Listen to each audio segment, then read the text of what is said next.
Hola, hola, pues muchas gracias a todos y todas por venir. Voy a hacer mi presentación en inglés, pero y no vamos a tener tiempo para preguntas, ¿no? Para hacer preguntas, ¿no? Pero luego me voy a quedar, si queréis podemos hablar después de la charla. Pero voy a hacer la presentación en inglés, lo siento mucho. Ah, vale, ok. Vale. Okay, so digital gatekeepers, automated curation, the horse's band, and other monsters. First of all, who am I? So I've been directing, producing, doing some work on a number of games, about 8 games in the last 15 years that were commercially released. And Santa Ragione is a very, very tiny studio based in Milan, Italy, that we founded back in 2010. We were lucky enough over the years to win a bunch of awards. And we've also had the chance to work on a series of curatorial projects like shows and exhibitions. And we've mainly focused on exploration, discovery, mystery, and society. And today I'm here to talk about some things. I want to talk to you about discoverability in video games. I'm going to do so through some anecdotes, some things that have happened to me and the studio. And I'm going to share with you a number of personal thoughts, some doubts, some questions, some fears, some hypotheses, and some ideas for the future. What I'm not going to be talking about is the difference between machine learning automated curation versus algorithmic.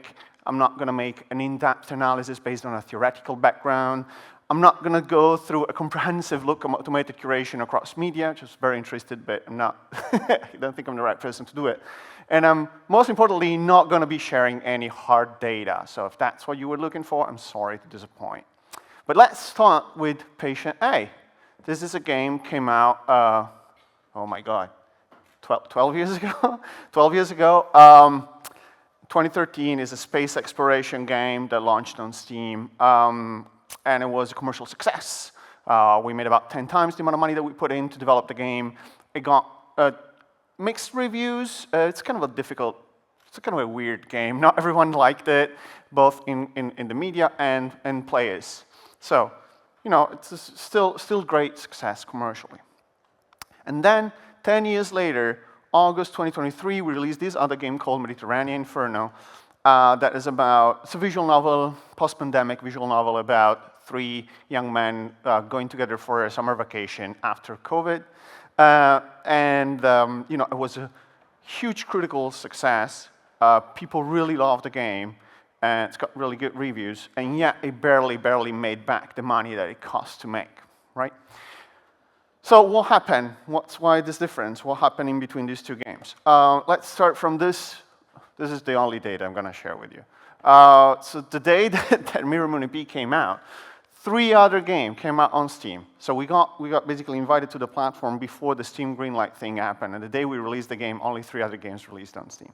And then 10 years later, on the day that we launched Mediterranean Inferno, 49 more games released on that very same day. Okay, so huge difference, right? And this tracks with the, you know, how many games have been releasing on Steam over the years. Just have a look at it, and you know, right now it's going to be more than 20,000 games by the end of the year. So you might say, well, that makes sense. There's much more competition. Of course, you sold only a tiny fraction of what you sold with your previous game that released when no other game was selling. But there's another point. I lied. There was more data. There's another interesting point, that is the user base of Steam has also increased about tenfold in the meantime. So it's true there are way more games, there are also way more players than back then on the platform that could purchase the game. So why this massive difference, right? So this is what we made on our first week for both games. So 44,000 to 2,000 in 1 week. This is massive, 20 times as much. And my thinking is that aside from everything else, there is a big change in how we discover games today. And until the early 2010s, it was mostly through human curation. So you'd have magazines, websites, you'd have festivals and awards, and you would learn about games through these media. But since 2015 onwards, well, it's been gradual, but nowadays, we mostly discover our games through automated curation. That means digital storefronts on one end, and on the other side, social networks. They're both kind of like based on the same algorithmic practice to surface new content. So again, it's true, 49 49 games released with Mediterranean Inferno, but the question is, why couldn't Steam, with all the new players it has, why couldn't they direct their new player base, their new audience, those that were more likely to be interested in our games? Since it got such good reviews, people really like it, why couldn't they show the game to the people that were going to be interested in it? And I think the problem here is, in general, a problem with the kind of lie that we were fed on regarding the internet. And the internet, the World Wide Web, was supposed to be this perfect set of subculture havens, and that would allow artists and creators to target specific groups of people that all share the same values, all share the same taste, all share the same background, and be able to make this sustainable business, but just by catering to those people. And yet this never materialized. It materialized a bit for a number of years, and nowadays it's completely gone, right? And the question is, why is optimized content distribution antagonistic against catering to those niche markets? Why is it that when we optimize for sales, we stop doing that very promise of the internet of catering to all these different interests? And keep in mind that this very premise is at the base of all of these services, right? It's streaming, it's all-you-can-eat consuming of content, is subscriptions, it's social networks, it's digital stores. Their promise, all of them, they're saying we can serve our users exactly the movie, the book, whatever it is that they're most likely going to like. We are showing you what you're going to like the most. And yet this is probably false over and over. And this is, I swear to God, last data slide. Have a look at this. This is Steam concurrent users, 2023, but I'm going to bet it's about the same today. Do you notice what this is saying? This is saying that about 80% of players are playing exclusively the top 100 games that are the most popular on Steam. And 95% of players are playing the top 1,000 games on Steam. And on Steam, there are 120,000 games. So that means that 90% of players are only playing 0.2% of all games on the platform. Okay, so none of that, everyone is playing their favorite game and we're able to serve them with their one thing that they're really excited about. No, everyone is playing the same games all the time. And this is very easily understandable. Like if you look, this is my Steam page. This is what I see on Steam when I open Steam. And keep in mind, the kind of games that I play that I'm interested in are very similar to the games that we make. So those weird, narrative, experimental, independent games that no one else is playing. And yet, when I open Steam, I get recommended EA Sports Football Club, and Sportsfest, and Assassin's Creed, and Resident Evil. Why am I being served these in the most prominent spots on my Steam page? And even the indie things that are also being served to me under recommended based on games you play, curated recommendation, even those indie games are the indie games that sell tens of thousands of copies, that have thousands of reviews on Steam. They're not the weird, unique, no one is playing them games, which there are a ton of. And I'm thinking, if I'm seeing this stuff, then who is seeing those games? And the answer is very likely that no one is seeing those games. So the question is, why is Steam thinking that the best thing for their business is showing me this stuff? And I don't have an answer, but let's try and imagine the Steam page as an advertisement page where there are like banners that you can pay for and purchase. And if we think this way, we can attribute an amount of money to each one of those placements based on where they are, how big they are, how likely you are to click them. And we can imagine that Steam can think about these spaces in terms of cost, right? So every time you look at something, every time you click on something and you don't buy it, it's a loss for them, right? They want to optimize. They want to make sure that anytime that they're showing you something, you're very likely going to buy it. You're going to click through, you're going to use your money to purchase that, and they're going to make revenue off that. So why is it possible that Steam thinks that they're going to make more money off me by showing me EA Sports Football Club 26? Very quickly. It's important to know that they claim that all of this is done through an algorithm. It's done through maths. There's not one person that decides, EA Football Club should be there. No, it's just automated, right? And an algorithm you studied in school, basically you have a set of rules, you have an input. Based on the set of rules, you get different output, like a recipe, ingredients, you make a dish. So what are the hard data that they can use to optimize for this process? And I think it's time spent with games, and most importantly, whether you bought it or not. So that's a very, very hard number that they can use to do this kind of optimization. And again, that doesn't answer the question, but there must be an explanation as to why. And I'm going to share with you an hypothesis to answer this question. Why is it optimized for Steam to make what is popular more popular and what is niche more niche? Because that's the question. We have to wonder why it is better for them to do so. And again, no final answer, but a couple of theories. I think that consolidating taste is easier than catering to diversity. It's cheaper, it's easier to do work to consolidate what everyone likes and to build these uniform audiences that all like the same stuff in the long term is more economically optimized than try to cater to each one of ours passions and interests, right? And in other words, I think what's happening here is that they're trying to apply an economy of scale to the distribution of cultural content. An economy of scale, you've studied in school again, it's when in industrial processes you make a lot of something to lower its production cost and raise the amount of money that you made out of each sale, right? And this is very much in contrast with the kind of work that I bet most of you are interested in. And it's the beauty and the curse of complex media, because appreciating this kind of media, the kind of media that is not being featured and shown on Steam, it is not easy, and it's challenging, and it's a demanding activity that is not the easiest, the fastest way to sell something. In other words, challenging your audience is, by definition, suboptimal, and curation, for that reason, is one thing that cannot be automated because it cannot be optimized.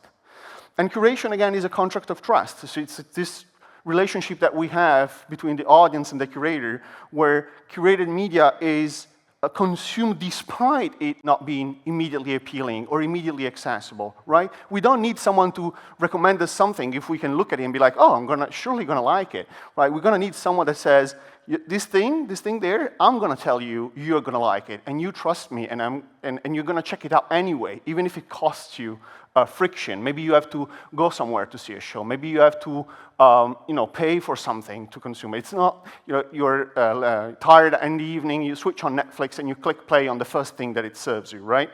And that thing, this process of curation is inevitably suboptimal from an economic standpoint. And again, the curator is an expert, so it's someone that we trust because they've spent so much time with the media that we like. They've watched so many movies, they've played so many games, much more time than we could dedicate to that passion. And their role is to encourage us to look at things that we don't know already that we're gonna like. So if we were to rank ease of use of these discoverability techniques, I would say that the hardest one is what curators do. It's research, it's watching every single movie that a director has made, or playing every single game that the studio has produced. And then you have human curation, which means following someone and trusting someone and believing that it's worth the effort to check out the things that they recommend. And at the bottom of it is that Netflix scenario that I've shared with you before, is when you don't have to do anything, you just accept what is being given to you by an algorithm. So I think that what distributors want is that audiences discover exclusively content through their platforms. They want to keep control of how you discover things. And they want you to discover things exclusively through automated curation so that it is as optimized as possible. It can be measured in numbers over the long term, that they're selling you the easiest things that they're selling you. So to do that, what I've noticed over the years, which is a huge problem that we should talk about, is these platforms are co-opting these venues of human curation and making sure you that you can never leave them. Like the Steam Festival. What is the Steam Festival? It's basically something that happens twice a year where Steam becomes an advertisement page where games are divided in categories like horror, fantasy, science fiction, and then the games are ordered based on how many wish lists they have. Guess what? It's the same thing. And the Steam Awards, how do the Steam Awards, who wins the Steam Awards? The Steam Awards are voted by the communities, which means that the games that have the most customers, that have the biggest communities, are going to win the Steam Awards and get promoted through Steam. So it's always the same concept of just like algorithmically pushing the games that are selling the most so that you still keep consuming always the same games. This is the curation paradox, is that these algorithms, they give you a fake perception of an even playing field, that there is this objective way of promoting games that has predictable outcomes. That is absolutely not what is going on. What is going on is this cycle of clones where developers see which games sell best, they make clones of those games, so Steam features those clones by ease of access because they're the easiest to sell, and these clones sell the best, and there are new clones of the clones that were selling the best. And this is pretty much a manifestation of Goodhart's law that says that when a measure becomes the target, it ceases to be a good measure. How does this work? In practice, when you ask on Steam which games are the best, and the answer is the games that sell the most, and then you ask, so which games should we promote? And the answer is, well, we should promote the games that are the easiest to sell. That means that the easiest game to sell are now the games that sell the most. And that means that which games are the best in the end? The easiest to sell. And that brings us to entire video game shows where we're being presented by 4 farming simulator games, and independent gaming shows where we're presented 9 different top-down roguelite games that all look a bit like each other. And speaking of farming games, there's a quick question. How many of you have not heard about what happened with horses? I have no idea what went on. Okay, I'll do a very, very quick recap. Basically, Horses is this grotesque first-person adventure game that came out 2 weeks ago and got banned from Epic and Steam, and we really don't know what's going to happen with it in the long term. But critics seem to like it. They liked it a bit, and also the response from the public, because of the bans, has been tremendous and very very good for all the team. So what happened is basically 2 years ago in 2023, we wanted to publish a coming soon page on Steam because that's what you're supposed to do. You're supposed to collect wish lists as soon as possible so that you have wish lists, and if you have a lot of wish lists, you get more wish lists. They've explained it in the previous talk. Excellent job anyway, by the way. So we pushed this coming soon page, and Steam sees the screenshots, and they're like, well, we don't know. Can you please send over the build so we can check it? And if any of you work in game development, you will know that 2 years from development, the build doesn't look very good. It's not very finished. It's a mess of placeholdery, broken stuff. Anyway, we rushed to make this build for them. We sent it to them to play, and they wait and they wait and they wait. And then one day before we were supposed to do the announcement, they send us an automated message that says, your game is banned from Steam, it's never going to come out, because we think there might be a scene in the game where a minor is represented in inappropriate context. But we will not tell you which scene it is, we will not tell you what character it is, and by the way, you can never resubmit the game or change anything in the game. The game's never going to come out. Okay, so when that happens, we panic and we don't know what to do, and of course, it's not just a problem of the economical impact of not releasing on Steam, but it's also the fact that finding a publisher, finding money to finish a game when the game cannot come out on Steam is extremely difficult. Like, no one wants to touch that, right? So a year and a half go by, and we try different things, and at the end, we end up loaning money from friends and family, just basically asking people to loan us some money so we have finishing funds to complete the game. And then we finish the game, and we're ready to launch it on GOG, Itch, Humble, and the Epic Game Store. And 24 hours before the launch of the game on Epic Game Store, we get an email from Epic that says, sorry, we can't release the game on Epic because we think the game contains frequent and explicit scene of sexual intercourse. And like, if any of you has played the game, this is very easily demonstrably false and incorrect statement, so they probably sent us this email without even playing the game, only on the basis of the fact that we'd been campaigning on the Steam ban for the past week.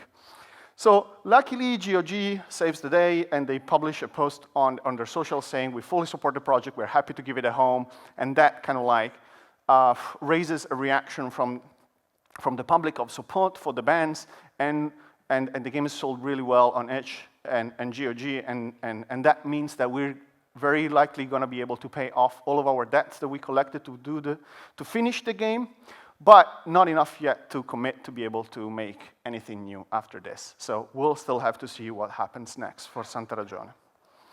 But I'm sharing all this story with you because I think these bans reveal a number of things. I think they revealed that it's impossible to object to opaque policies and rules that are unknown, and these rules can then applied arbitrarily. So it's very good for these platforms to not explain why something is featured, something is banned, something is, promoted, hidden, shadow banned. It's very good for them not to have any public, clear, explicit rule.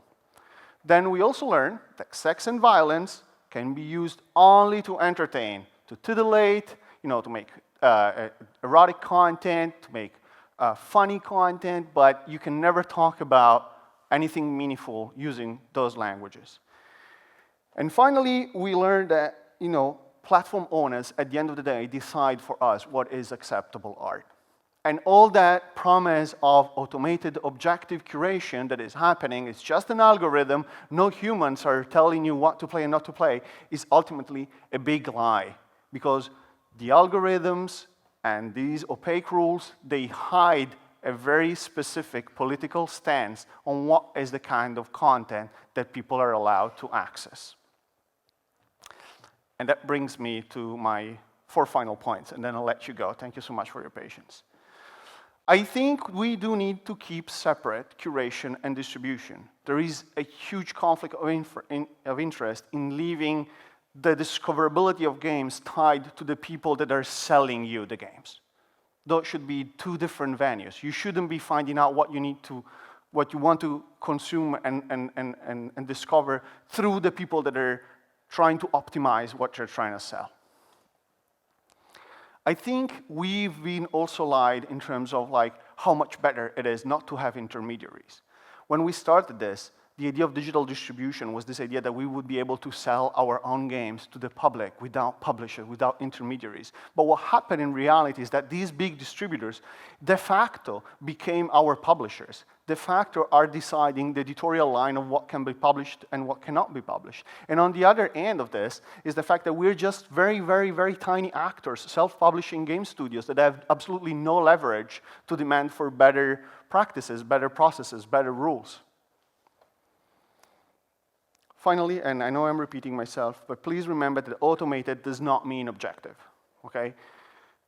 Behind these promises of optimization that are objective, there is a political choice. There is someone that has decided that the best things for games is to optimize their sale by revenue. This is not written by God. This is a decision that humans have made, that this is the most important thing, and that's how we should consume our media. And finally, I think if we keep on working with these unclear rules, it will kill the medium, because this perspective from Steam and Epic, it definitely discourages experimentation, and on the other side, it does encourage self-censorship. So people that see a look at this story will think twice before making a game that is challenging, that is artistic, that is trying to do something new. And I'm sorry, I'm ending this presentation on a sad note. I wish I had more happier things to share with you, but I would like you really to be angry about this and to be demanding change and to be the people that are going to go out there and make for an environment that is better for game developers, in which game developers can thrive and can experiment and can make things that are uncomfortable and new. And I would like you to join me in this path. Thank you so much.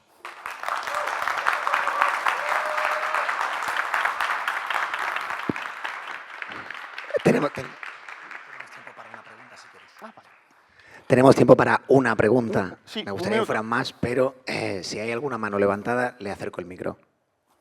Ahora no me dejéis con... Bien, vamos allá.